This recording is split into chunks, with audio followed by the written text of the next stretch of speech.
क्या अमृतसर में कूड़ा टेंडर के नियम हो रहे हैं नजरअंदाज? कैमरे में कैद हुई चौंकाने वाली तस्वीरें, उठे बड़े सवाल। क्या डोर टू डोर कूड़ा व्यवस्था में हो रहा है नियमों का उल्लंघन? अमृतसर शहर में घर घर से कूड़ा उठाने का कार्य कर रही कंपनी की कार्य प्रणाली पर सवाल उठने लगे हैं। स्थानीय स्तर पर सामने आई तस्वीरों और प्रत्यक्ष अवलोकन के आधार पर दावा किया जा रहा है कि टेंडर की कई अनिवार्य शर्तों का पालन नहीं किया जा रहा। बताया जा रहा है कि जिन वाहनों के माध्यम से शहर का कूड़ा एक स्थान से दूसरे स्थान तक ले जाया जा रहा है, उनमें से कई वाहनों को निर्धारित मानकों के अनुरूप ढका नहीं जा रहा। यदि ऐसा है तो खुले में कूड़ा ढोने से सड़क पर गंदगी फैलने और दुर्गंध जैसी समस्याएं उत्पन्न होने की आशंका बनी रहती है।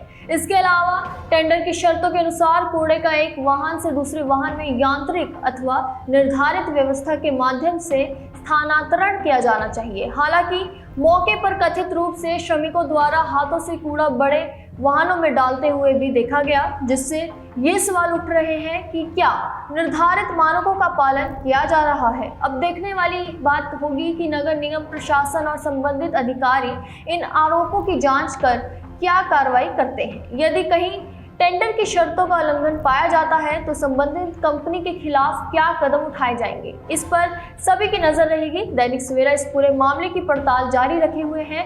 आगामी भाग में इस टेंडर, उसकी शर्तों और जमीनी हकीकत से जुड़े अन्य पहलुओं का भी खुलासा किया जाएगा। अमृतसर शहर में घर घर से कूड़ा उठाने का कार्य कर रही कंपनी की कार्य प्रणाली पर सवाल उठने लगे हैं। स्थानीय स्तर पर सामने आई तस्वीरों और प्रत्यक्ष अवलोकन के आधार पर दावा किया जा रहा है कि टेंडर की कई अनिवार्य शर्तों का पालन नहीं किया जा रहा।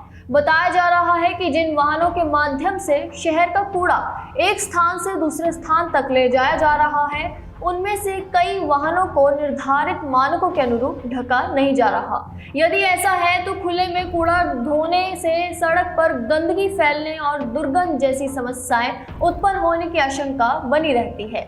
इसके अलावा टेंडर की शर्तों के अनुसार कूड़े का एक वाहन से दूसरे वाहन में यांत्रिक अथवा निर्धारित व्यवस्था के माध्यम से स्थानांतरण किया जाना चाहिए। हालांकि मौके पर कथित रूप से श्रमिकों द्वारा हाथों से कूड़ा बड़े वाहनों में डालते हुए भी देखा गया, जिससे ये सवाल उठ रहे हैं कि क्या निर्धारित मानकों का पालन किया जा रहा है। अब देखने वाली बात होगी कि नगर निगम प्रशासन और संबंधित अधिकारी इन आरोपों की जांच कर क्या कार्रवाई करते हैं। यदि कहीं टेंडर की शर्तों का उल्लंघन पाया जाता है तो संबंधित कंपनी के खिलाफ क्या कदम उठाए जाएंगे, इस पर सभी की नजर रहेगी। दैनिक सवेरा इस पूरे मामले की पड़ताल जारी रखे हुए हैं।